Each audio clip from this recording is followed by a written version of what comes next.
Today I'm just going to throw this out there here. I'm preparing for my presentations when I get to meet the military console on Terra. So I'm just getting a few things worked out here, trying to work the mic and get my nerves in control.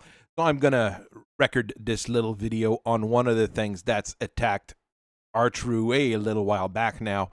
We nicknamed the thing the Pea Crab at first, then the Spider Crab, and then I've heard some people say that there's even smaller models of this. So the smaller models of this will probably be the Pea Crab in what we call them, and Spider Crab is going to be this larger bug mech.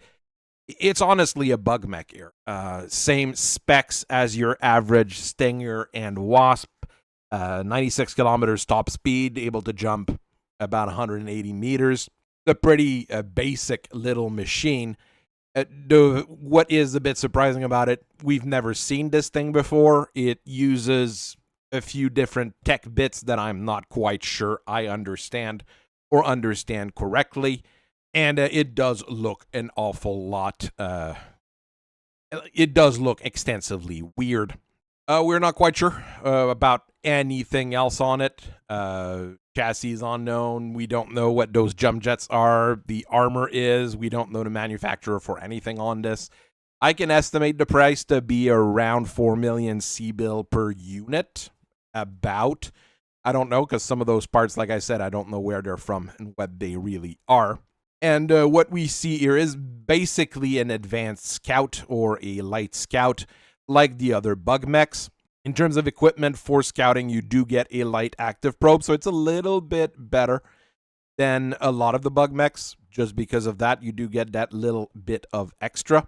And like a lot of the machines we recovered out there during the battle on R-True, this thing has got a C3 computer. This time it seems to be some sort of boosted slave.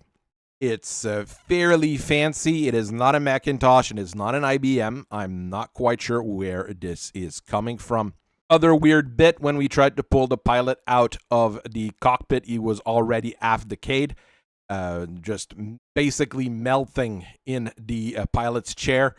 You know, after a single day on R-True on a nice day of 5 Celsius, that shouldn't have been happening. So we're just sitting here looking at the thing. We called it the Pea Crab at first because it was a tiny little crab like this guy here. Similar to your Stinger and Wasp, probably be able to squeeze 2 of them in a single mech bay. You do have manipulator hands for punching and basic manipulation. They're not super fancy. They're not claw-like either. They're a mix of both. The armor on it seems to be some sort of heavy ferrofibrous plating, but it's an alloy I can't really identify. It's not something that is produced, at least locally. And even if I look at standard plates from just about everywhere in the inner sphere, it's closer to clan spec armor in terms of the alloy, but it takes the same room as heavy ferrofibrous around here. I'm trying to dig into that a little bit more.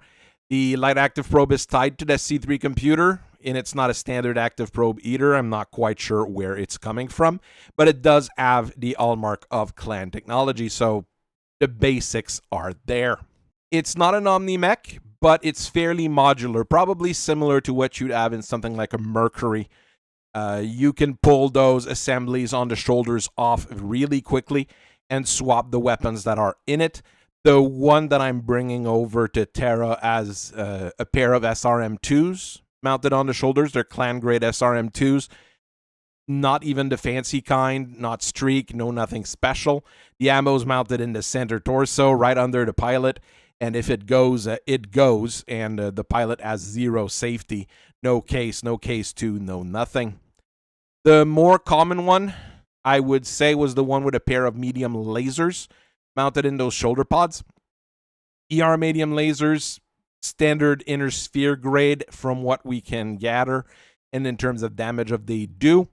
But a few of them were also equipped with clan ER medium lasers, so I'm not sure if those were field refits or different variants.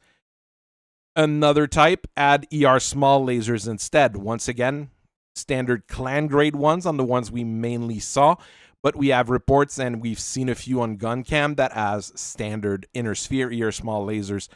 A pair of those, not a huge threat, but on a bug mech, it can get quite annoying, especially since they can jump around and get to your back. And with that C3 computer, if it does get to your back, well, something else might be able to use its trigonometry to blow you up. So those things are quite a bit of a threat, even though they are small and funny looking.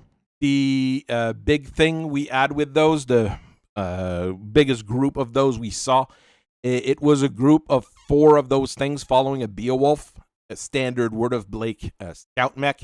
One of our pursuit lance found them, started giving chase. The Beowulf got away, but the 4 spider crab, pea crabs, whatever you want to call them, basically suicide ran into one of our mongoose and one of our locust. Reckless charge, shooting all weapons, no survival instincts. The pilots had probably just rushed in and were either doped up or something like that, trying to blow up our units. They chewed through our scouts, and the 2 flying badgers that were escorting them blew them up after taking a decent amount of damage. The Beowulf got away. We couldn't catch it. I would have wanted to know what kind of C3 network they were using in that situation. We've seen 2 other mechs following the same design philosophy. A much larger snow crab at 65 ton. I'll probably do another video on that once I get the presentation up and running for when I'm going to talk to the military console on Terra. And when you killed the guy, the same smell of death when you opened the cockpit, even after just a day in the cold of Archeru. Same mono eye sensor array in the front. Very similar, just much bigger at 65 ton. There was another one, similar eye structure on it, but rather than crab looking, it was more humanoid looking. Called it the Jouster, probably changed the name at some point. Big PPC in one arm, missiles in the torso. There was 2 different body kits for it and 2 different weapon setups. We haven't been able to capture any of one of the 2 setups. We haven't been able to capture the other one. We have been able to. Pulled the pilot out, was already melting away as well. Quite disturbing. And our pathologists have at least said that there was no disease associated with it. So I'm good to go. Here's one of the body kits with the medium lasers on the top. Scary thing, I'm not quite sure where this is going to go. Hopefully, we get more details once we get to Terra and I'm able to speak with other engineers and analysts and see where this goes. Thank you for listening today. Bye.